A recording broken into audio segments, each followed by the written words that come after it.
에코프로보다는 사실 훨씬 매력적이라고 봅니다. 일단 첫 번째 가장 저평가되어 있고요. 기술력이나 캐파로나 여러 가지로 계속 주목을 받을 거라고 보고 있어서 굉장히 좋은 투자 기회라고 생각하고 있습니다.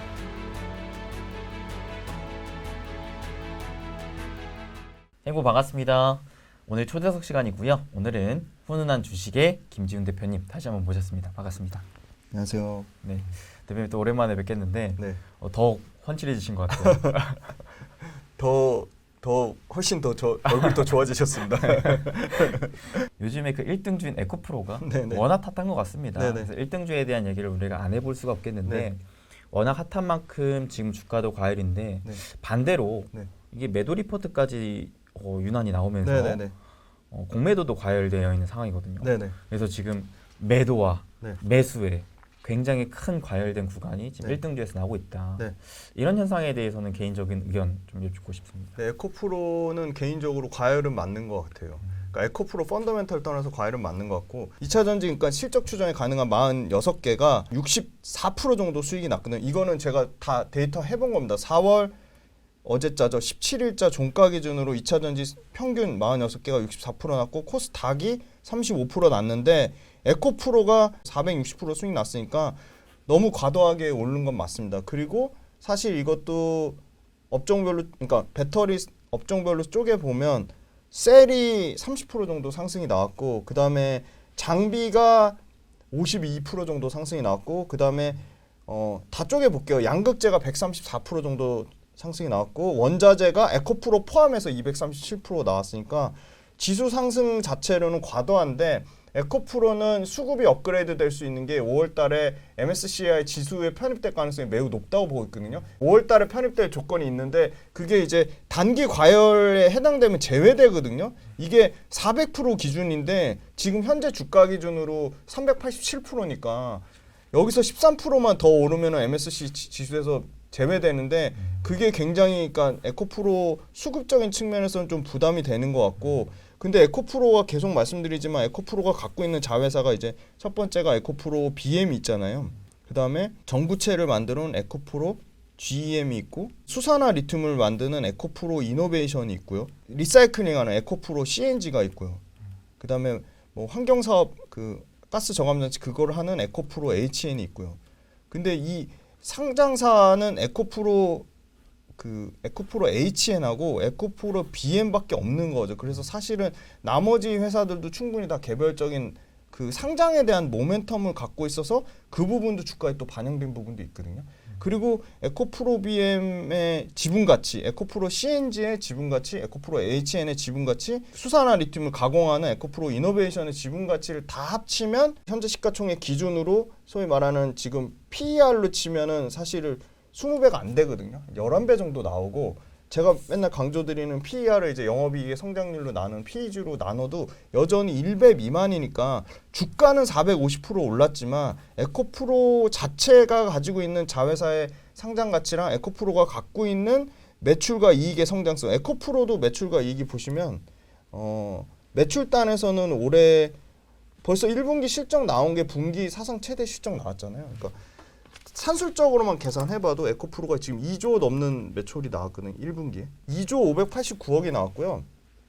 영업이익은 이제 1,800억 정도 나왔는데 그러면은 에코프로가 가진 지분 가치를 제외하고 매출단에서 이제 한 8조에서 한 10조 정도 나오는 거고요. 그리고 이익단에서 7,200에서 좋게 보는 데는 뭐 9천억에서 1조 가까이 나오는 거니까 이거를 주가만으로 판단할 게 아니라 실적 기반에서 숫자로 PER이 얼마인지, PEG 값이 얼마인지 그거를 좀 체크를 해보셔야 되고 주가 측면에서는 과열된 건 맞는데 저는 이제 그 펀더멘털 측면에서는 450% 올랐으니까 과열이라고 말하기는 좀 어려울 것 같아요.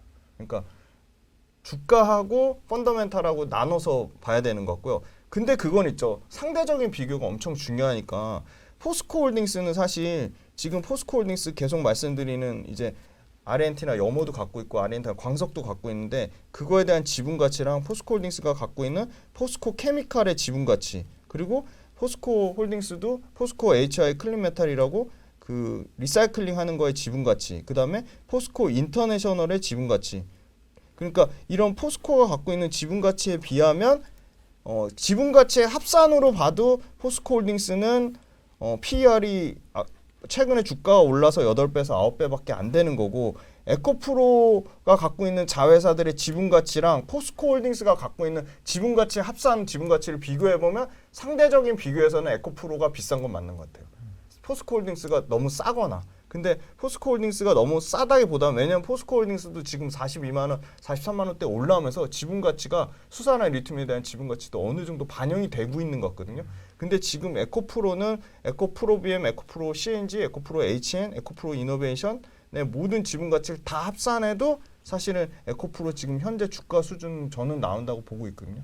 그래서 사실은 에코프로가 단기 과열인 것도 맞고 과도하게 450% 이상 지금 3개월 동안 오른 것도 맞는데, 어떻게 보면 지금의 사실 여기서 더 추가 상승에 대한 합리적인 논리 근거가 나오려면 이런 자회사들에 대한 그 상장 모멘텀, 그다음에 아까 말씀드린 5월달에 MSCI 지수 편입 이슈 외에 실제 이런 자회사들 에코프로 BM이나 에코프로 CNG나 에코프로 이노베이션의 이런 실적들이 엄청나게 잘 나와야지 지금 현재 주가의 펀더멘탈을 논리적으로 맞다고 볼 수 있을 것 같고요. 근데 이게 잘 나올지는 사실 두고 봐야 되기 때문에 그런 측면에서는 종합적으로 봤을 때는 과열 국면인 건 맞는 것 같습니다.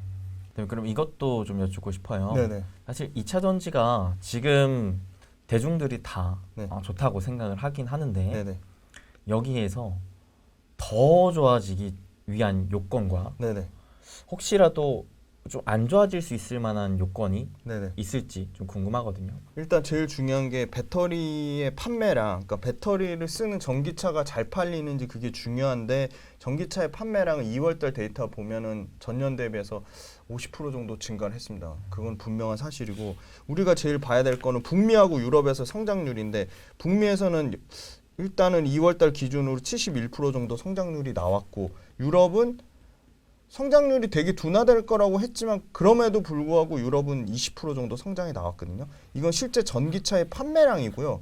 전기차의 판매량이 북미에서 70%고 유럽에서 20%면 배터리에 들어가는 소재단에서는 좀 더 큰 성장이 나오겠죠. 그래서 이 성장률이 둔화되는 국면이 저는 가장 무섭다고 보고 있고요.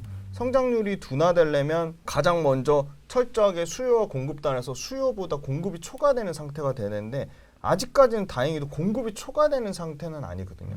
그게 어떠한 아이템이든 그래요. 뭐 양극재가 됐든 음극재가 됐든 그다음에 뭐 분리막이 됐든 전해액이 됐든 지금 현재로서는 아주 보수적으로 잡아서 지금 2023년이니까 2025년까지는 모든 배터리 밸류체인 단의 소재들의 공급 부족, 공급 부족이라고 보고 있고요. 이게 공급 부족이 수요 초과 형태로 바뀌면은 그 순간은 철저하게 성장률이 급격히 둔화될 거라고 보고 있어요.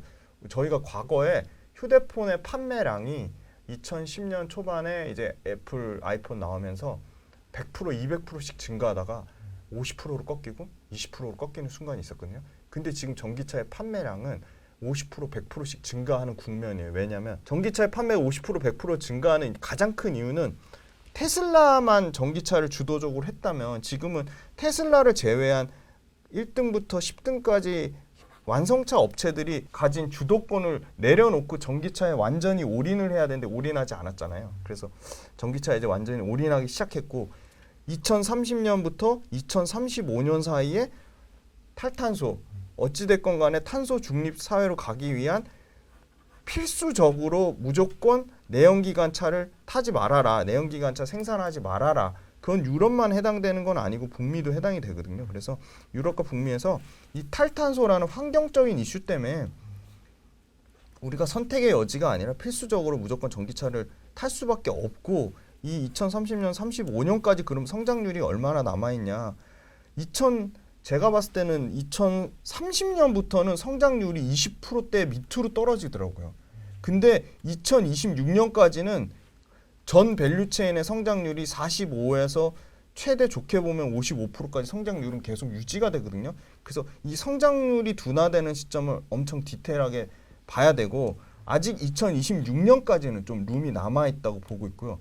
그럼 전기차가 테슬라가 주춤하는 사이에 다른 업체들 있잖아요. 다른 완성차 업체들이 어제자 기사 보니까 일단 북미에서 신차 나오는 것만, 전기차 신차 나오는 것만 2026년인가 2028년까지 향후 3년에서 5년 내에 60종의 전기차를 신차를 내겠다고 해서 북미에서. 그럼 북미에서 60종을 내요? 그럼 북미만 신차를 내는 건 아니죠. 아시아에서 보수적으로 중국을 뺄게요. 20종의 신차를 내요. 그다음 유럽에서 약 20에서 40종의 신차를 내요. 그러면 총 이제 140종의 신차가 나오겠죠. 그럼 140종의 신차에 들어가는 배터리, 양극재, 분리막, 전해, 그러니까 물량의 증가가 엄청나게 커질 거라고 보고 있고요. 그래서 그 물량의 증가가 수요와 공급이 같이 따라 올라가는데 아직은 지금 공급이 못 따라오는 상황이니까 성장률이 둔화가 안 되는 거고, 이게 수요와 공급이 어느 정도 맞춰지면 굉장히 가격도 급속하게 떨어지고, 저희가 지금 양극재 단에서 계속 우려하는 거는 판가 하락의 우려거든요. 야, 광물 떨어지니까 양극재 가격이 떨어지는 거 아니냐는데 2월달 수출 데이터 보시면 NCM도 그렇고 NCA도 그렇고 기준점 킬로그램당 50불을 잡으면 50불이 떨어지지 않고 있어요. NCA도 지금 거의 52불에서 54불 왔다 갔다 하고요. NCM도 51불에서 53불 왔다 갔다 하거든요. 그만큼 시장에서 우려하는 거랑 다르게 업황이 너무 좋아요. 그러니까 가격도 견조하게 유지가 되고, 그럼 판매량이 늘어나야 되잖아요. 가장 보수적으로 하는 LG화학 같은 경우가 판매량, 그러니까 소위 말하는 그 양극재가 나가는 LG화학의 첨단 소재 사업부 양극재가 나가는 출하량이 60% 이상 증가하고 있고요. 그다음에 뭐 에코프로비엠, LNF, 코스모 신소재는 당연히 다 50% 넘게 출하량이 증가가 하고 있고요. 그러니까 P와 Q가 동시에 증가하는 구간. 근데 P의 증가보다 Q의 증가가 더 큰, 물량 증가가 더 큰 구간. 그거는 성장, 그러니까 주도주가 크게 네 가지 국면이 있는데요. 첫 번째는 P와 Q가 폭발적으로 증가하는 구간이 1국면이고요. 두 번째는 P는 이제 더 이상 올릴 수는 없어요. P는 정체되어 있는데 물량만 늘리는 구간이 2국면이고요. 세 번째 국면이 P는 떨어뜨려야지만 물량을 늘릴 수 있는 국면. 그게 세 번째 국면이고요. 네 번째는 P를 떨어뜨려도 물량이 줄어요. 오히려 가격을 떨어뜨려도 물량이 안 늘어나는 국면인데, 지금 전기차는 1국면하고 2국면의 경계선에 있어요. 테슬라가 가격을 떨어뜨리기 시작하니까 BYD도 가격을 떨어뜨려요. 근데 그걸 부정적으로 볼 게 아니라 지금 테슬라랑 BYD가 가격을 떨어뜨리니까 전기차 판매량이 오히려 늘어나는 거죠. 그러니까 Q가 엄청나게 증가하니까 Q가 증가하면서 P가 줄어드는 거를 상쇄하고도 남는 거예요. P의 감소분보다는 Q의 증가가 더 큰 거고, 다행히 양극재나 음극재단은 P의 감소를 엄청 우려했는데 P의 감소도 나오지 않고 있어요. 그러니까 2차 전지 소재단은 아까 말씀드린 주도주가 가장 성장하는 P와 Q가 폭발적으로 증가하는 1사국면에 있는 거고, 전기차, 완성차 업체는 P는 떨어뜨리면서 Q 물량을 늘리는 2사국면에 있는 거니까 1사국면과 2사국면에 있는 이 업종을 팔 이유는 사실 전혀 없는 거고, 그럼 1사국면에 2사국면이 있다가 3사국면에 4사국면에 넘어가는 국면이 있겠죠. 가격을 아무리 떨어뜨려도 판매량이 늘어나지 않는 거예요. 그럼 급격하게 성장률이 둔화될 거고, 그때가 판매 시점이라고 보고 있습니다. 그래서 저는 긍정적인 시나리오 가장 핵심은 전기차가 얼마나 많이 팔리냐, 전기차 신차가 얼마나 많이 나오냐, 그다음 배터리 출하량이 성장률이 얼마나 둔화되냐, 배터리 단의 소재 업체들의 가격 하락을 방어할 정도로 물량 성장이 얼마나 나오느냐, 저는 그게 핵심 포인트라고 보고 있습니다. 근데 아직까지는 그게 걱정할 만한 단계는 아니라. 그 단계는 아닌 것 같습니다. 네, 그게 숫자로 지금 증명하고 있고요. 그 숫자는 말씀드린 배터리와 소재 업체들의 출하량, 실제 물량 나가는 거 Q가 줄지 않고 있고, 그다음 두 번째는 소재단에서 가격이 물론 리튬을 포함해서 니켈 가격이 많이 빠질 거라는 우려는 계속 나오고 있지만 생각보다 판가가 견조하게 유지가 되고 있다는 점. 그런데 판가가 예를 들어 50불에서 갑자기 10불로 떨어질까? 절대 그렇지는 않거든요. 순차적으로 아마 떨어질 겁니다. 50불에서 뭐 45불, 40불, 뭐 30불 이렇게 떨어질 건데, 지금의 가격이 유지되는 추세로 봤을 때는 향후 3년간은 아주 보수적으로 잡아도 40불 밑으로 가기는 어렵다. 그럼 40불이 되면 양극재 업체들이 손익분기점을 흔들릴 정도의 가격대는 아니라고 저는 보고 있거든요. 왜냐하면 그때 가면 또한 양극재 업체들도 단결정 양극재를, 지금은 다결정 구조인데 단결정 양극재로만 마진이 2배로 올라가요. 그래서 지금 에코프로비움이나 LNF도 이 기술력의 사활을 걸면서 단결정 개발하는 이유가 단결정 구조로 가면 지금의 양극재 업체들의 평균 마진율이 6에서 7% 나오는데 이게 10에서 최대 12%까지 나올 가능성이 높다고 보고 있거든요. 그래서 기술 개발에 따른 부분, 그다음에 생산 공정에 따른 부분, 그다음에 저희가 너무 우려했던 이 IRA 법안 때문에 광물에 포함되는 핵심 부품에 포함되는 그게 이슈가 됐잖아요. 근데 저희한테는 최고의 어떻게 보면 가장 좋은 시나리오가 나온 거예요. 일단은 2024년까지는 양극재와 음극재는 모두 부품이 아니라 광물에 포함된 거죠. 그래서 우리나라에서 만들어서 미국에서 50% 부가가치만 창출하면, 우리는 FTA 체결국이니까 50%의 부가가치만 창출하면 우리나라에서 만들어서 해도 전혀 문제가 없는 거죠. 그래서 그렇게 걱정하시던 LNF조차도 우리나라에서 만들어서 그 뭐 레드우드 머티리얼즈랑 합작이 되든 안 되든 상관없이 우리나라 공장에서 만들어서 이거 양극재 갖다 팔면 되니까 그 이슈로부터 자유로우니까 LNF도 사실 오늘도 주가 보니까 날아가더라고요. 그 이유가 북미에서 공장을 만들어서 돌리는 거랑요, 저희 나라에서 돌리는 거랑 생산비랑 인건비랑 모든 각종 비용을 포함하면 최소 2배에서 많게는 3배 이상 차이가 나는 거예요. 그러니까 비용이 커지면 이 제조업체 입장에서는, 저도 엔지니어로 일해봐서 너무 잘 알지만 이 비용을 어떻게든 절감하려고 하거든요. 이 비용이 엄청나게 커진다는 거는 양극재 업체가 됐든 음극재 업체가 됐든 엄청나게 부담이 될 수밖에 없는데 최상의 시나리오가 지금 나온 거예요. 그래서 굳이 미국에 공장 짓지 않아도 돼요. 2년 동안 시간을 굉장히 벌었어요. 그렇기 때문에 비용단에서도 소재 업체들한테는 굉장히 좋은 상황이다. 근데 이제 엔캠 같은 전해액 업체, 그 다음에 그 분리막 만드는 W스콥이나 SK 아이테크놀로지는 분리막하고 전해액은 광물이 아니라 부품이 됐어요. 근데 엔캠 같은 전해액 업체나 분리막을 만드는 SK 아이테크놀로지나 그 W스콥도 나쁘게 볼 수 없는 게 이 회사들은 이미 미국에 진출해 있다. 이미 미국에 진출해 있기 때문에 그런 그 분리막이나 전해액이 광물이 아니라 부품에 포함됐어도 사실 그에 대한 타격을 전혀 안 받고 있는 거죠.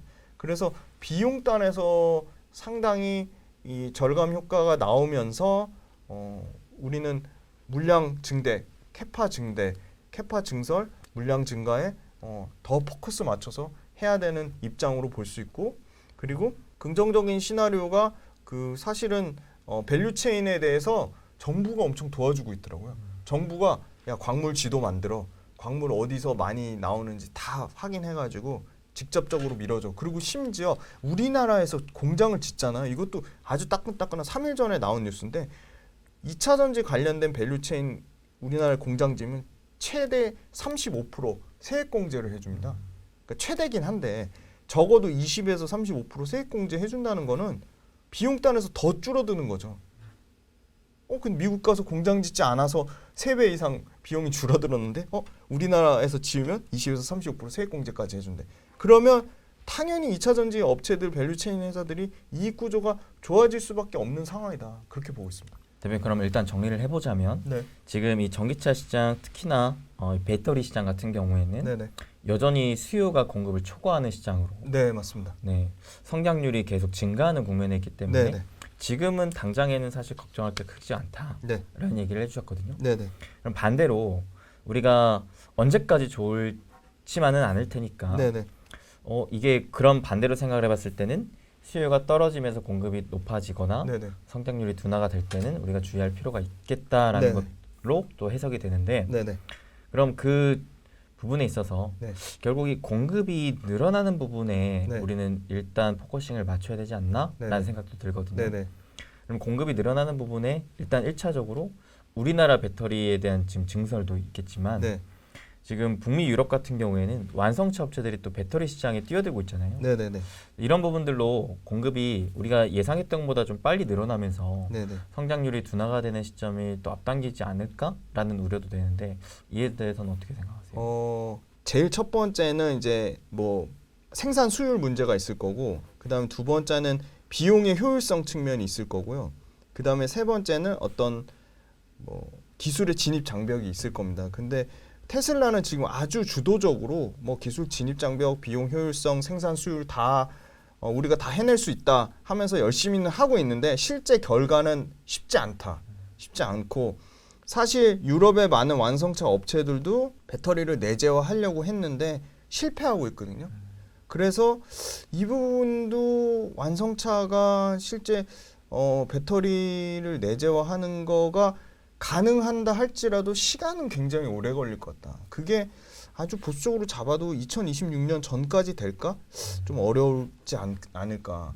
그리고 배터리의 가격을 낮추는 게 지금 계속 뭐 LFP 배터리 외에도 그 소위 말하는 하이 니켈에 니켈을 조금 미드 니켈로 가서 니켈을 조금 줄여서 하는 것도 뭐 여러 가지 방안이 나오고 있고, 근데 망간을 아예 안 쓰는 망간 풀이 관련된 양극재 개발도 나오고 있고 한데, 이런 그 2차 전지 배터리를 내재화하는 것보다 완성차 입장에서 어찌됐건 비용 절감 측면에서 어느 게 가장 최적화 방안일 것이냐를 끊임없이 고민을 할 거예요. 근데 말씀 주신 대로 내재화하기 위해서 GM이 LG랑 합작을 하고, 포드도 삼성 SDI랑 합작을 하고, SK온도 포드랑 합작하고, 현대 기아차도 SK온이나 뭐 심지어 CATL까지 합작하는 이유가 다 그 배터리 내재화 관련된 이슈는 있는 것 같다. 근데 그럼에도 완성차 업체가 하기에는 완성차 업체 입장에서도 뭔가 이점이 있는 것보다는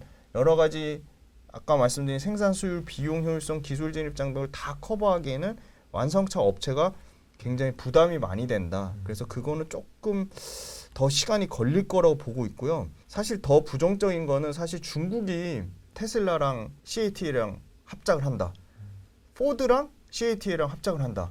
뭐 최근에는 뭐 유럽 업체들도 CATL이 적극적으로 지금 구애를 하는 걸로 알고 있는데, 대표적으로 포드에 완전히 그냥 굴종 거의 계약을 맺으려고 하고 있잖아요. 지금 모든 돈은 포드가 다 되고, 돈은 포드가 되고, 기술 이전은 전부 CATL하고. 네. 그다음에 심지어 미국의 여러 주지사들이 이거 절대 안 된다고 지금 계속 반대하고 있거든요. 그래서 이 부분이 굉장히 우려 요인이긴 합니다. 우려 요인이긴 한데, 다행히도 LFP 배터리 관련돼서 그 우리 2023 인터 배터리 SK온도 시제품 나온 거를 발표를 했고, 네. 그다음에 LG 엔솔도 얘기를 했고, 야 근데 뭐 야 SK온이나 LG 엔솔이 CATL하고 가격 경쟁력이 되겠어? 그건 맞아요.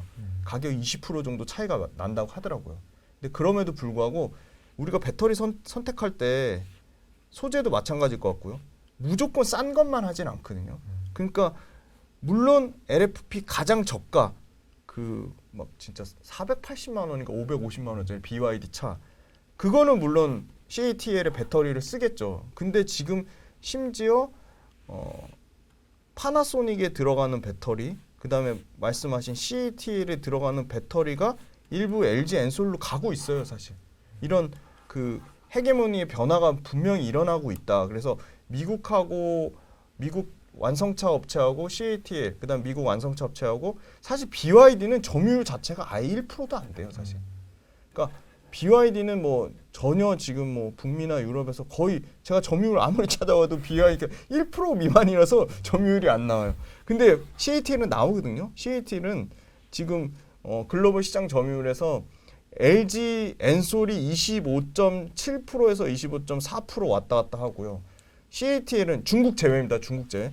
CATL이 23%에서 뭐 24%까지 올라왔다고 하더라고요. 근데 이게 뭐 어디서 그렇게 많이 팔리는지 모르겠는데, 그래서 결론적으로는 뭐냐, 제일 우려할 거는 북미하고 그 중국 합작 법인에 대해서 이게 실제로 구체화돼서 이런 약간 굴종적인 계약으로 꼼수가 나와서 많이 하면 그 부분은 분명히 우리나라 배터리 업체한테 좀 그게 될 것 같아요. 우려 요인이 될 것 같고. 대표, 근데 올해는 그래도 시장이 계속 좋은 흐름을 이어가고 있잖아요. 네네. 그래서 그 안에 속해 있는 뭐 2차전지 관련주들도 특별한 큰 하락 없이 무난한 상승을 계속 이어가지고 있는 것 같은데, 네네. 근데 솔직히 말해서 아무리 유망한 산업, 아무리 좋은 기업이더라도 시장이 좀 무너지고 하락이 나온다면 네네. 그 역시 마찬가지 조정 하락이 나오는 건 불변의 진리잖아요. 네네. 그래서 혹시라도 네. 만약에 네. 좀 경제적인 이슈로 인해서 네. 시장이 하락이 나온다면 네. 오히려 그 기회를 삼아 대표님께서 이 주식은 내가 이번에 사봐야겠다 네. 라고 할 만한, 네. 지금은 좀 올라가 있지만 내가 시장 하락을 좀 빌미 삼아 좀 싸진다면 네. 그때는 좀 사봄직하겠다 네. 라고 할 만한 주식이 있을까요? 네, 일단은 소위 말하는 포트폴리오 배분은 꼭 하셨으면 좋겠고요. 원자재 딴에는 저는 에코프로보다는 사실 포스코홀딩스가 훨씬 매력적이라고 봅니다. 일단 첫 번째 가장 저평가돼 있고요.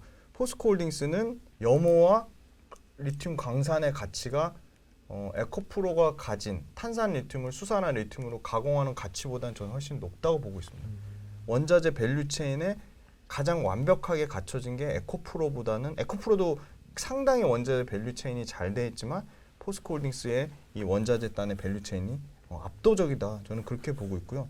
그리고 밸류에이션 측면에서도 포스코홀딩스의 밸류에이션은 부담 없는 수준일 수밖에 없는 게 계속 말씀드리지만 매출과 이익에서 워낙 철강의 비중이 크고 철강 본업이 나빠지면 안 되잖아요. 근데 저는 철강 본업이 회복되고 있다고 보는 게 중국에 대한 기대감을 계속 갖고 있어요. 그래서 중국에 대한 기대감이 아직 꺾이지 않은 상황이고, 중국에서 3월 달에 양해 발표한 거 되게 기대 많이 했는데 부동산 관련된 중국 경기가 그래도 하반기엔 좀 풀리지 않냐, 그게 있고, 두 번째는 중국 관련된 인프라 투자가 본격화될 것이다 보고 있어요. 그래서 중국도 많이 눌려있기 때문에 억눌려있던 투자 관련된 게 다양화돼서 나올 거라고 보고 있고요. 세 번째는 철강 가격이 많이 안 빠지고 있어요.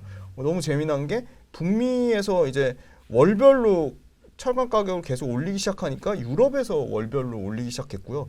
우리나라 포스코, 현대제철, 동국제강 막 이런 회사들도 월에 막 5만 원씩, 뭐 3만 원씩 철강 가격을 올리기 시작했거든요. 우리 식품도 마찬가지고 제조업체 그 제품도 마찬가지고 한번 가격을 올리기 시작하면 거기서 더 내리기는 쉽진 않잖아요. 그래서 가격이 여기서 크게 빠지진 어려울 거라고 보고 있고, 철강 수요가 본격적으로 지금보다는 하반기에 분명히 좋아질 게 많으니까 철강 너네 본업은 더 이상 나빠지지만 않아라. 그러면 철강의 본업에 갖고 있는 철강이 하는 소위 말하는 그 포스코홀딩스가 연간 그래도 5조에서 6조 정도 이익 내는 회사인데 6조에서 75%면 4조 이익만 포스코홀딩스가 해도, 아까 말씀드린 포스코홀딩스가 가진 엄청난 지분 가치 한번 계산해 볼게요. 너무 재밌어요. 포스코홀딩스 첫 번째, 포스코 지금 뭐 계속 사상 최고의 신고가잖아요. 포스코 퓨처엠의 지분을 60% 갖고 있거든요. 그러면 지금 포스코 퓨처엠이 거의 뭐 30조에 육박하는데 이거 지분 60% 곱하면 18조죠. 거기다가 아주 보수적으로 뭐 포스코홀딩스를 지주사로 보고 50% 할인하면 9조에서 주가는 계속 올라가니까 뭐 10조의 지분 가치가 있는 거죠. 그 다음에 포스코 HY 클린메탈이 보통 성일하이텍이랑 비교하거든요. 성일하이텍의 캐파가 큰 건 맞아요. 성일하이텍이 약 그 니켈, 코발트, 리튬의 이 2만 한 1,000톤 정도 된다고 하더라고요. 그럼 포스코홀딩스가 몇 톤이냐? 6,000톤이에요. 그러면 한 3분의 1 정도 되는 거죠. 6,000톤이니까 뭐 4분의 1 잡을게요. 성일하이텍 1조 8천억 잡고 1조 8천억에 4분의 1 잡으면 아주 보수적으로 성일하이텍 시가총액의 4분의 1을 포스코 HY 클린메탈이, 사실 포스코 HY 클린메탈이 저는 성일하이텍보다 훨씬 커질 거라고 보는데, 성일하이텍의 4분의 1 그 딱 캐파 기준으로 4분의 1 가치로만 본다고 해도 약 5천억 정도의 포스코 HY 클린메탈의 가치가 있는 거고요. 그 다음에 아까 말씀드린 포스코 퓨처엠의 가치가 9조에서 10조 정도 가치가 있는 거고, 그 다음에 이제 포스코가 리튬만 있는 게 아니에요. 포스코의 자회사 SNNC가 니켈의 지분 가치를 갖고 있습니다. SNNC가 이게 완전히 수직 계열화된 건데요. 이 SNNC의 지분 가치는 2024년 기준으로 엄청난 캐파예요. 10만 5천 톤입니다. 10만 5천 톤. 그럼 아주 보수적으로 이 니켈, 재미난 게 니켈이나 리튬은 그 소위 말하는 마진율이 칠레 SQM이 57%고요.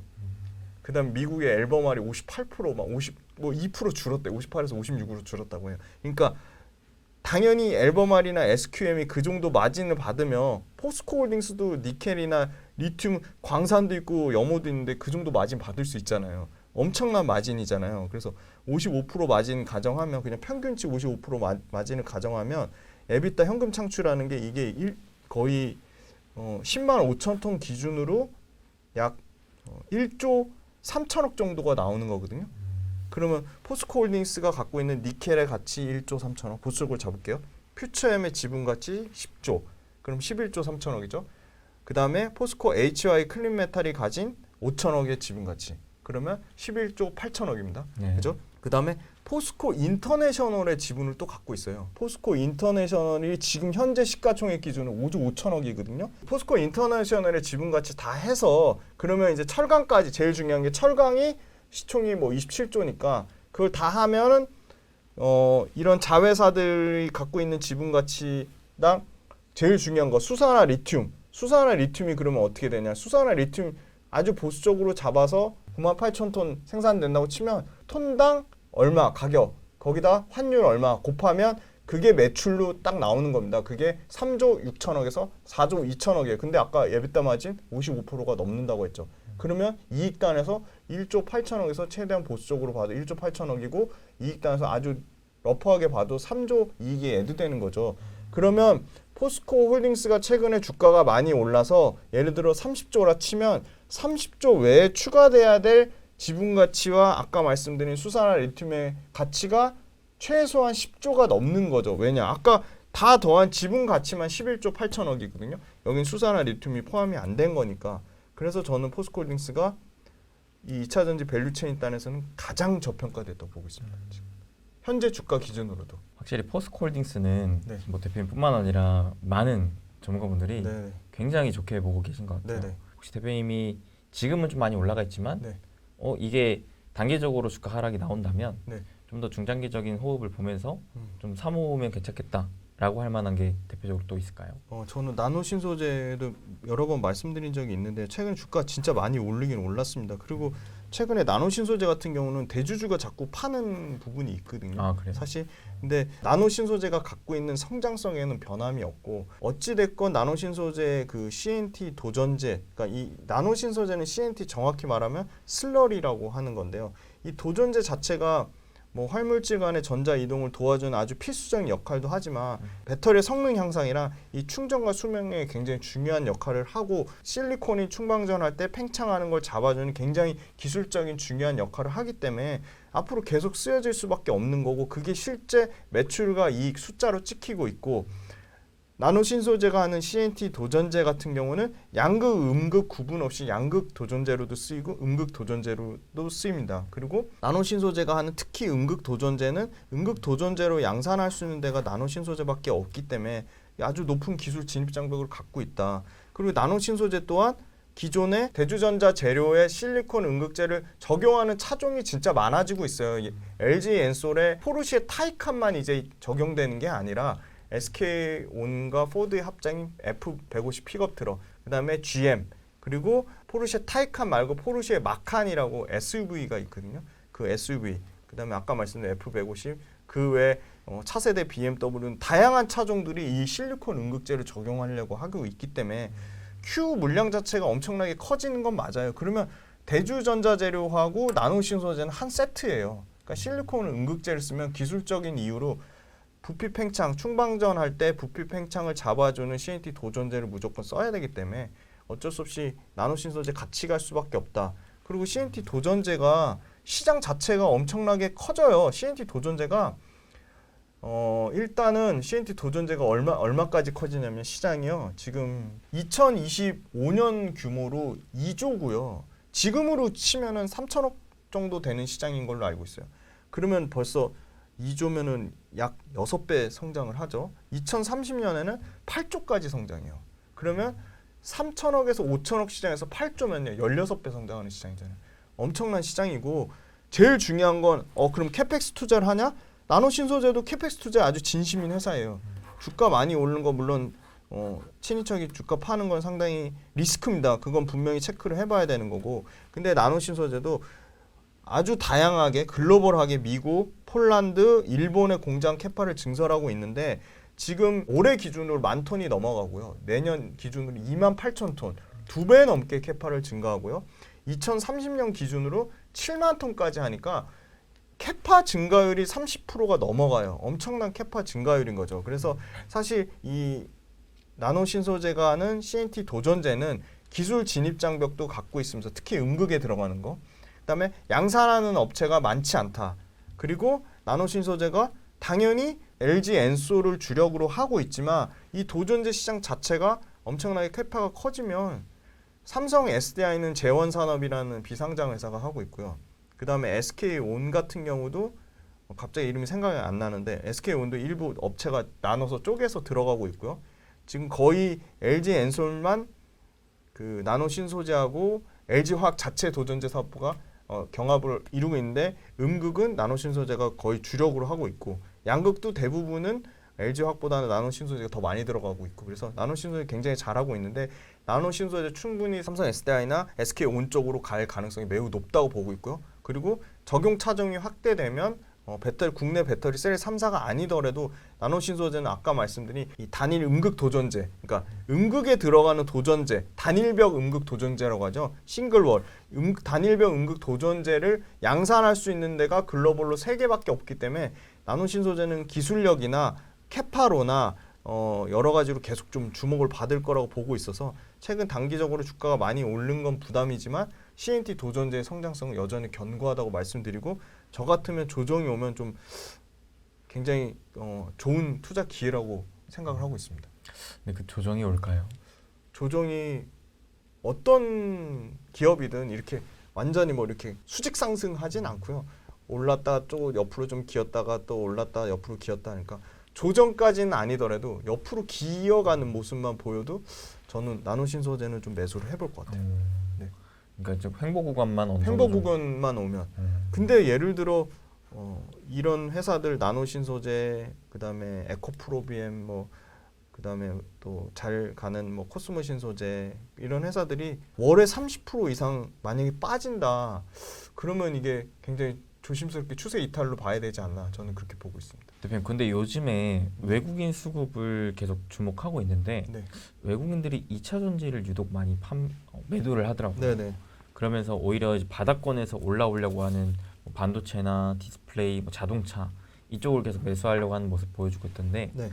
혹시 대표님께서 보실 때 이 바닥권에 있는 주식에서 외국인들이 사 모으는 주식 중에 이거는 좀 괜찮다 할 만한 주식이 좀 있었을까요? 지금 반도체하고 바이오 얘기를 많이 하시더라고요. 근데 사실 바이오는 너무 어려워서 투자하는 게 조금 퀘스천 마크고요. 그리고 바이오는 수급이 더 연속성이 있는지 조금 더 지켜봐야 될 것 같고요. 반도체는 수급이 좋은 상황인 건 맞는 것 같은데 반도체는 좀 특징적인 게 결국은 삼성전자하고 하이닉스 주가가 잘 가야 되는데 삼성전자 하이닉스 주가가 막 가다 서다 막 하거든요.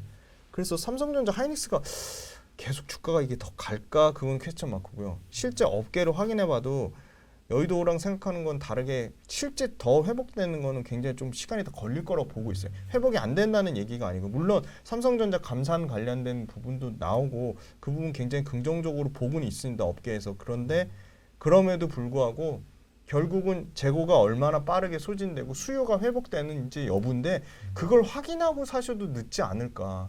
그래서 막 2차 전지 이제 팔아가지고 반도체 사야 되는 거 아니야? 막 너무 조급하고 급하신데 그건 전혀 아니라고 보고 있고 왜냐면 삼성전자나 하이닉스가 실제 재고가 얼마나 줄어드는지 메모리 가격이 전 월 대비 얼마나 오르는지 그걸 좀 체크해보면서 가격이 오르는 거를 확인하고 사는 게 저는 낫다고 보고 있고요. 그럼에도 불구하고 반도체는 좋게 볼 수밖에 없는 게 삼성 하이닉스가 못 가더라도 어떤 특정한 이유 예를 들어 높은 기술 진입 장벽 그 다음에 두 번째는 국산화 수요 그 다음에 세 번째는 반도체 하이닉스의 투자 사이클과 무관하게 어떤 구조적인 기술적인 이유를 써야 되는 부분들 네, 그런 부분이 있을 거고 네 번째는 하이닉스 삼성전자 외에도 뭐 미국 로컬이라든지 다양한 글로벌 고객사를 갖고 있는 회사들은 저는 굉장히 틈새 시장을 노리는 회사로서 매력이 있다고 보고 있습니다. 그래서 오늘은 이제 기술적인 진입 장벽에 해당되는 회사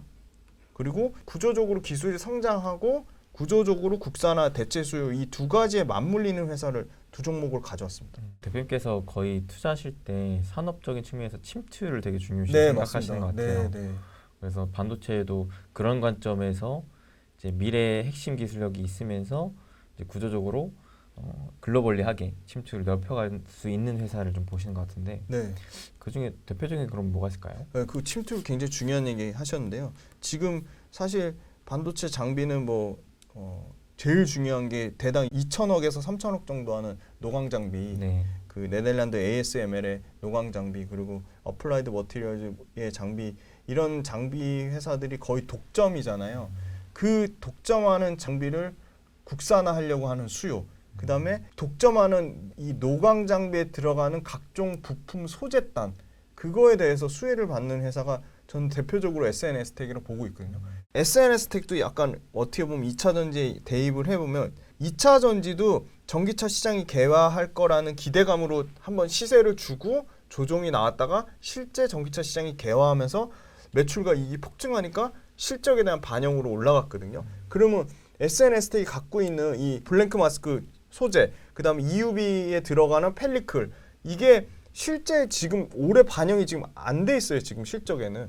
그러니까 올해 하반기부터 EUV 펠리클 본격적으로 양산해가지고 2024년부터 실적에 반영된다고 보고 있고, 물론 EUV 펠리클 테스트는 빠르면 올해 하반기에도 테스트가 종료되고 내년부터 양산된다고 하는데, 그러니까 기대감으로 올린 거지 실제 숫자로 반영은 안 된 거죠. 그래서 사실 SNS텍도 숫자가 지금 매출과 이익이 아주 가파르게, 올해는 아주 보수적으로 잡아서 매출과 이익이 20% 성장하지만 이 EUV 펠리클이랑 아까 말씀드린 블랭크 마스크 이 국산화 수요가 두 개가 같이 맞물리면 매출과 이익이 지금 보수적으로 잡은 20%에서 40%, 50% 가까이 증가할 거라고 보고 있거든요. 그래서 EUV 마스크 자체는 실제 반도체가, 전 세계 반도체가 성장하는 거는 약 9% 성장률을 보는데, EUV용 블랭크 마스크는 워낙 일본이 미쓰이 화학이 독점하던 시장이기 때문에 그 중에 시장의 침투율을 일부만 뺏어도 SNS텍 혼자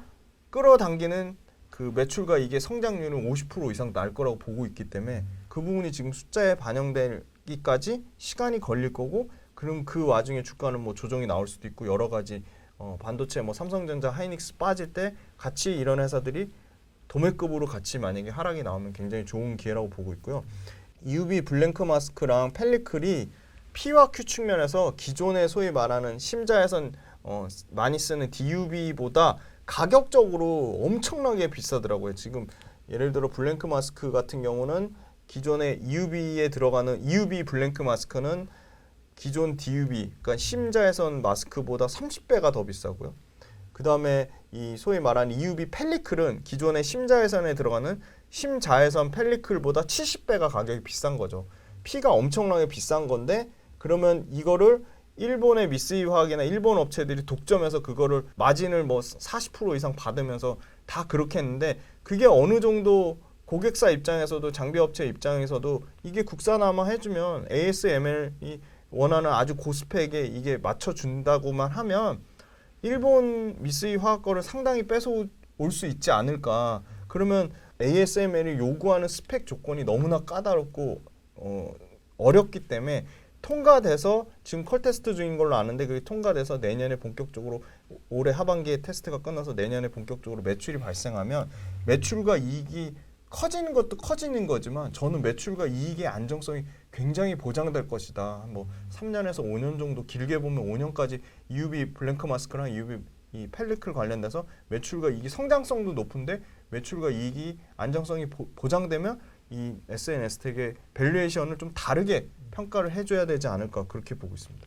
그다음에 이제 장비 쪽에서 제가 이제 소재단에서는 그 EUV 펠리클하고 EUV 블랭크 마스크 SNS텍 말씀드렸고, 파크 시스템즈라는 장비 회사인데, 이 회사는 이제 메모리 반도체 업체가 캐펙스를 늘리든 말든 연구개발용으로 들어가는 매출이 30에서 40% 안정적으로 발생을 하고요. 그래서 어떻게 보면 반도체의 그 감산이랑 좀 무관하다. 그리고 두 번째는 이 회사는 이 회사도 국산화에 대한 수요가 있다. 뭐 국내에 들어와서 이 원자 현미경은 압도적으로 브루커라는 회사랑 옥스포라는 회사가 양분해서 가져갔는데, 지금 그 점유율을 다 뺏어 와가지고 이 소위 말한 원자 현미경 시장 점유율에서 압도적으로 1등을 하고 있다. 1위를 지금 파크 시스템즈가 하고 있어서 이 시장 점유율, 시장 침투율은 굉장히 중요한데 1등하는 회사고, 그거를 마진으로 증명하고 있어요. 마진율이 뭐 35% 이렇게 나옵니다. 굉장히 고마진을 보여주고 있고, 두 번째는 파크 시스템즈가 갖고 있는 이 원자 현미경은 결국은 반도체에 계속 미세화 공정으로 가면 갈수록 이 양산 수율에 대한 거에 대한, 지금 하이닉스랑 삼성전자뿐만이 아니고 뭐 마이크론까지 다 지금 생산 수율 잡는 거 계속 미세화되고 선폭이 좁아지고 그럴수록 계속 불량률이 많이 생기고, 그러니까 보다 더 정밀하게 이 불량률을 체크해야 되는데, 전자현미경으로 한계가 있는 거죠. 그래서 원자현미경으로 가는 추세가 있다. 그런 기술적 트렌드는 굉장히 무시하지 못할 것 같고, 원자현미경 시장 자체가 전자현미경 시장의 10분의 1 정도 시장밖에 안 되는 너무 작은 시장이라서 폭발적으로 성장할 여력이 저는 충분히 있다고 보고 있거든요. 그걸 실제 숫자로 지금 약 매출과 이익단에서 SNS텍보다 어떻게 보면 파크시스템즈는 더 큰 성장이 나오고 있어요. 매출과 이익이 30% 넘게 연평균 성장이 나오고 있어서 실제 숫자가 찍히고 있고요. 그다음에 이제 파크시스템즈도 신제품이 나오죠. 소위 말하는 이제 펠리클을 이 자체 개발한 이 T사라고 하는 게 아마 TSMC인 것 같은데, TSMC가 요청한 EUV 마스크 리페어 장비인데요. EUV 마스크 리페어 장비는 이 그 마스크 패턴의 결함이나 파티클을 제거하는 거거든요. 그래서 EUV 마스크 리페어 장비가 올해 나오니까 이것도 사실 EUV 블랭크 마스크 업체에 납품을 해야 되는데, EUV 블랭크 마스크는 SNS텍도 잘하고 있지만 일본의 호야가 1등인데 호야의 이 파크시스템즈가 EUV 마스크 리페어 장비를 납품을 한 이력이 있어요. 1등 업체에 납품을 했으니까 그 밑단에 이제 2, 3, 4등 업체로 고객사가 굉장히 다변화 측면이 높다고 보고 있고, 그리고 이 회사도 지금 아까 말씀드린 그 실제 EUV 마스크 리페어 장비가 본격적으로 2023년부터 나오는 게 현재 실적에는 지금 아직 반영이 안 돼 있는 거죠. 그래서 이런 신규 성장 동력으로 갖고 있는 장비들이 아주 기술 진입 장벽이 높고 국산화 수요가 두 개가 다 맞물리니까, 거기다 실적까지 맞물리면 어떻게 보면 최근에 주가가 많이 올라왔지만 반도체 관련돼서 소재단에서는 SNS텍, 장비단에서는 파크시스템즈가 뭔가 좀 차별화된 모멘텀을 좀 갖고 있는 것 같고, 계속적으로 실적은 체크해 봐야 되지만 이 회사도 2025년까지 실적 추정치가 나와 있거든요. 근데 실적 추정치가 매출과 이익이 한 번도 역성장하지가 않고 계속 꾸준히 늘어나고, 이익률 또한 엄청나게 좋은 25%가 넘는 상당히 좋은 이익률을 봤을 때 25% 이상의 영업 이익률이라는 거는 제조업체에서 거의 탑5급이거든요. 그 이유는 아마 이 회사가 갖고 있는 시장 점유율, 기술 진입 장벽, 이 회사가 갖고 있는 뭐 생산 캐파 능력, 그런 부분들이 다 이 영업 이익률에 녹아 있지 않나, 그렇게 보고 있습니다.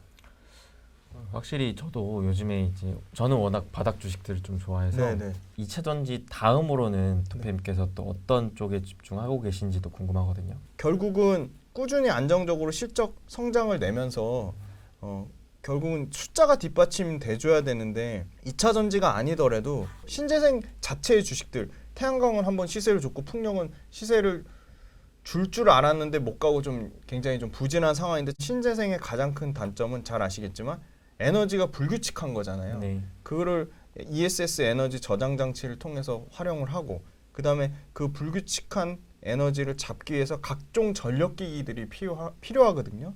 근데 이 전력기기는 사실 엄청나게 기술 진입 장벽이 높은 산업은 아닙니다. 근데 전력기기 회사들이 첫 번째가 가장 아주 발빠르게 현지화를 잘했다. 현지화를 잘했고, 두 번째 캐펙스 투자를 게을리하지 않았다. 캐펙스 투자를 꾸준히 했다. 세 번째, 이 전력기기 관련돼서 본격적으로 소위 말한 교체 수요가 나오기 시작했다. 이 교체 수요라 하면 지금 아주 대표적으로 제가 준비한 회사는 현대일렉트릭인데, 현대일렉트릭도 소리 소문 없이 계속 올랐고 사실 작년에도 주가가 굉장히 좋았어요. 근데 현대일렉트릭의 장점은 현대일렉트릭뿐만이 아니고 아주 심플한 게 현대일렉트릭, 효성중공업, LS 이 세 개의 회사가 다 글로벌 밸류체인이 아주 잘 돼 있다. 그리고 교체 수요와 신규 수요의 혜택을 동시에 받을 수밖에 없는데, 교체 수요랑 신규 수요가 기존에 그냥 단순히 전력기기 수주뿐만이 아니라 신재생과 연관돼서 이 신재생 회사들도 미국에 공장 지으면 엄청나게 생산세액 공제를 받는데, 이 신재생 회사들이 생산세액 공장을 지으면서 캐파를 엄청나게 늘리고 있는데, 그 캐파에 들어가는 밸류체인 회사 중에 실적 괜찮은 회사들이 뭘까 봤더니 전력기기 회사들이고요. 실제로 현대일렉트릭 같은 경우는 미국에서 가장 큰 이 전력 북미 최대 회사가 아메리칸 일렉트릭 파워인데, 여기서 이 아메리칸 일렉트릭 파워가 이 소위 말하는 이 패드 배전용 패드 변압기를 3,500대를 이미 수주를 했거든요. 1분기에 현대일렉트릭이. 근데 1분기는 보통 계절적 비수기임에도 불구하고 이렇게 공격적으로 수주가 나오고 있고, 그리고 아까 말씀드린 이 인프라 북미 관련돼서 인프라 투자는 교체랑 신규 수요 두 개가 다 맞물려 있는 거죠. 교체만 있는 게 아니라 신규 수요도 있는 거고. 그리고 의외로 북미에서 수주가 1분기에 작년에 1억 6,500만 달러, 2분기에 3억 5,400만 달러, 가장 최근에 작년 4분기 기준으로 2억 7,700만 달러. 이 숫자가 연평균 증가율로 치면 작년 4분기는 전년 대비 300% 증가했고요. 1분기랑 2분기는 전년 대비 1분기는 150, 2분기는 240 뭐 이렇게 증가했거든요. 기본적으로 100% 이상씩 증가하고 있거든요. 그런데다가 북미 시장에서 수주가 끝난 게 아니라 지금 가장 매출을 추정하는 가장 중요한 변수를 보는 게 이것도 심플해요. 전기차도 전기차의 판매량이나 배터리의 출하량을 확인할 수 있듯이 이것도 수출 데이터, 한국의 중대형 변압기 수출 데이터를 보시면 1분기에 전년 대비 77% 증가는 엄청나게 많이 증가했거든요. 2억 3,100만 달러예요. 아까 말씀드린 계절적인 비수기임에도 불구하고 전년 대비해서 77%를 증가하고 있다는 거죠. 그래서 분기별로 상승세가 꺾이지 않고 있다. 계속 수주에 대한 추정치를 상향하고 있어요. 현대일렉트릭도. 원래 기존에 19억 4,800만 달러에서 지금 최근에 다시 26억 3,400만 달러 상향했거든요. 그러면 그 상향치 조정된 것만 해도 35%가 넘어요. 그러니까 26억 3,400만 달러로 신규 수주 목표를 계속 상향하고 있고 30% 이상씩. 그리고 두 번째는 미국 내 공장을 멕시코하고 캐나다로 이전하면서 수주 금액이 작아지는 거 아니냐, 그래서 굉장히 좀 부정적인 부분이 있어서 그 부분에 대해서 주가가 반영해서 현대일렉트릭도 일부 좀 조정이 나왔어요. 근데 그럼에도 불구하고 기존의 이 10년 노후화된 변압기에 대한 교체 수요가 작은 소형이었다면, 아까 우리는 수출 데이터로 체크하는 게 한국의 중대형 변압기 수출 데이터를 체크한다고 했잖아요. 근데 지금 변압기 시장이 중형이랑 대형 쪽으로 발주가 다시 턴어라운드가 되고 있거든요. 지금 아까 말씀드린 수출 데이터가 77% 연평균 성장한다는 거는 소형 변압기 쪽이 아니라 중형이나 대형 변압기 쪽에 데이터가 커지고 있다는 겁니다. 연평균 증가하고 있다는 거니까 굉장히 긍정적으로 보고 있고요. 그다음에 이제 그때 가장 소위 말하는 실적이 좋았던 데가 중동에 이제 10년 전에 중동에서 아주 극호황이 일었을 때는 중동에 대한 모멘텀만 갖고 갔던 때고요. 지금의 현대일렉트릭은 기본적으로 북미가 깔아주면서 북미에서 아까 말씀드린 수출 데이터로 전년 대비 77%가 나오고 분기별로는 100% 넘는 성장률이 나오고 있는데, 지금 북미가 끝이 아니라 유럽하고 남미하고 중동, 아프리카 이런 데서 신규 수요랑 교체 수요가 그래도 연평균 20%씩은 계속 나올 거라고 보고 있어요. 그래서 실적을 봤더니 지금 1분기 매출만 지금 5조 6천억대 예상하고 전년 대비 60% 이상. 그러니까 컨센서스 상회할 거로 보고 있어요. 영업이익은 지금 전년 대비 한 170% 증가한 뭐 450억에서 500억 정도 예상하니까 대부분 지금 실적 추정치가 지금 깎이고 있잖아요. 그 와중에 현대일렉트릭은 지금 실적이 매출하고 이익 모두 아직 안 나왔지만 컨센서스를 상회하는 호실적을 나온다고 봤을 때 뭐 구조적인 성장주는 아니지만 실적이 뒷받침되는데 그 실적을 뒷받침하는 모멘텀이 아주 견고하다고 볼 수 있겠습니다. 오늘도 이렇게 우리 김지은 대표님 모시고 2차 전지와 그리고 2차 전지 다음으로 우리가 주목해볼 만한 다양한 주식들에 대해서 감사히 얘기 들어봤습니다. 네, 오늘도 이렇게 나와주셔서 감사드리고 네. 마지막으로 혹시 하고 싶으신 말씀 있으시면 자유롭게 해주시면 되겠습니다. 2차 전지 외에 다른 업종에 대한 성장성이라든지 2차 전지 외에 다른 업종에 대한 뭐 실적, 그다음에 다른 업종의 뭐 산업 트렌드도 2차 전지에 워낙 관심이 많고 2차 전지 관련돼서 많은 부분들을 얘기했지만 다른 업종에 대한 공부도 계속 끊임없이 하고 있고요. 그 부분에 대해서도 부자TV를 통해서 그리고 제 훈훈한 주식 유튜브 채널을 통해서 계속 말씀드릴 거고요. 주식 투자는 결과도 중요하지만 과정도 엄청 중요하다고 생각합니다. 그러니까 공부하는 과정이 계속 말씀드리지만 엄청나게 재밌거든요. 재미를 붙이셔야지 수익도 많이 나실 수 있고요. 그리고 긍정적이셔야 돼요. 예. 절대 부정론자는 돈을 벌 수가 없습니다. 긍정론자로 바뀌셔야지 돈을 버실 수 있고요. 그 다음에 과정의 재미를 느껴서 본인만의 투자 철학과 원칙과 기준이 있어야지 어떠한 다른 얘기에도 흔들림이 없습니다. 그래서 그걸 꼭 키우셔야 되고, 그리고 계속 말씀드리지만 손품을 통해서 2차 전지가 됐던 어떤 섹터에 대해서 다른 분들이 유망한 종목을 얘기하거나 유망한 산업을 얘기하면 본인만의 스타일로 필기하시고 기록하시고 그걸 정리해서 내 것 내재화 시키셔야 돼요. 내재화가 엄청나게 중요합니다. 그래서 내재화 시키는 공부를 부자TV를 통해서든 훈훈한 주식 유튜브 채널을 통해서든 계속 말씀드릴 거고요. 그리고 중요한 거는 항상 투자를 오래 하시려면 건강하셔야 되니까 건강관리 각별히 신경 쓰시고요. 즐거운 마음으로 그리고 사고가 유연하셔야 돼요. 절대 경직된 사고로는 돈을 벌 수가 없습니다. 그래서 유연한 사고로 손품을 엄청 팔자. 그리고 주식을 공부하는 과정에 재미를 느끼자. 그리고 훈훈한 주식도 많이 사랑해 주세요. 그 과정에 또 굉장히 재미를 느끼면서 네네. 그 재미를 또 많은 분들에게 좋은 영향력으로 네네. 행사하고 싶어서 네. 또 관리하고 계시는 맞습니다. 개인 채널, 네. 훈훈한 주식 채널 여러분들 또 많은 관심과 응원 부탁드리겠습니다. 그러면 저희는 이제 함께 인사드리도록 하겠습니다. 여러분 행복 되세요.